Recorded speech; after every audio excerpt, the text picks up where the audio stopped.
Naku mga kapuso, higpitan pa po ang sinturon ngayong papalapit ang Pasko dahil tumaas ang presyo ng ilang paghanda sa Noche Buena.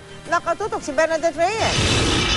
Maagang namimili ng mga panghanda sa Noche Buena si Banag Alvarez para raw makaiwas sa Christmas rush. Pero sa pool pa rin niya ang dagdag presyo sa ilang Noche Buena items. Hindi katulad nung araw na talaga all out kami. Ngayon hindi na, iba na kasi eh. Sa mga susunod na araw, maglalabas ng panibagong SRP o Suggested Retail Price ang DTI para magsilbing batayan ng mga mamimili. Pero ngayon pa lang, nag-abiso na ang DTI na may mga produktong tumaas ang presyo. These are just guide prices. These are not price ceilings. Yung movement ng presyo, pwede pa rin gumalaw. Yung prevailing price can still move but should be only within the SRP. Kasi sa ngayon, hindi pa lahat naman umaabot dun sa level na yon eh. Tumaas ng 1 peso hanggang 4.50 ang ilang brand ng fruit cocktail.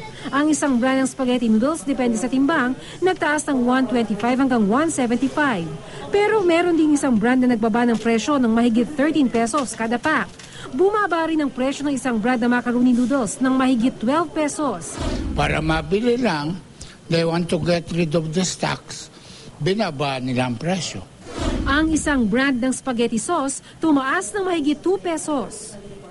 Ang ilang brand ng evaporated milk naman tumaas ng 50 centavos hanggang piso.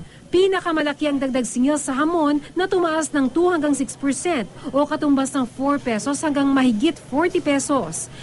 Kahit pa tumaas ang presyo ng hamon ngayong magpapasko, ayon sa DTI, hindi raw dapat magtaas ang presyo ng sariwang baboy dahil sapat ang supply nito sa merkado ngayon.